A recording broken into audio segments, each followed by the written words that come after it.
बिहार रियासती हज कमेटी के नए चेयरमैन अब्दुल हक ने पटना में न्यूज 18 से बात करते हुए कहा कि आज़मीन हज के लिए मजीद सहूलतों का इंतजाम किया जाएगा। साथ ही हज भवन में चल रहे कोचिंग के इंतजाम को बेहतर करने की कोशिश की जाएगी।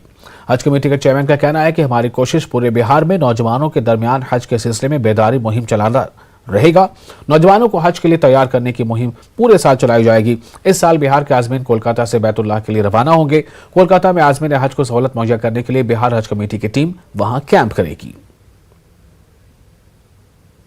हमारी ये कल हमें जिम्मेदारी दी गई थी बिहार रियासती हज कमेटी के अध्यक्ष के रूप में।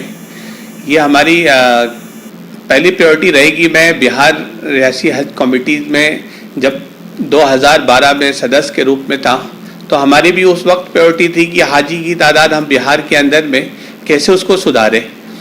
और इस बार जो हमें दोबारा से मौका दिए गया अध्यक्ष के रूप में, हमारी भी इस बार भी यही विज़न रहेगा कि हम हाजियों की तादाद बिहार के अंदर में बढ़ाने की सहूलत करेंगे।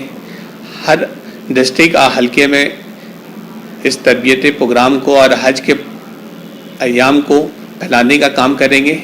और हमारा ये दूसरा विज़न रहेगा कि ये जवानी की हज और इबादत, इस साल जैसे हज 2022 में हमें एक सीख मिली है।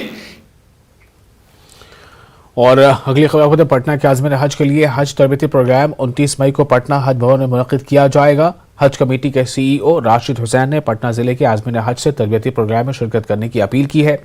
वाज़ेह है कि इस साल बिहार से 2210 आज़मीन हज बैतुल्लाह के लिए रवाना हो रहे हैं, जिसमें पटना जिले के आज़मीन हज की तादाद सबसे ज्यादा है।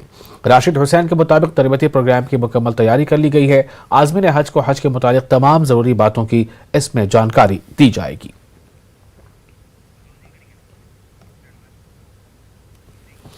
और इसी के साथ बुलेटिन में फिलहाल इतना ही। मुझे दीजिए इजाजत और आप बने रहे न्यूज 18 उर्दू के साथ। आदाब।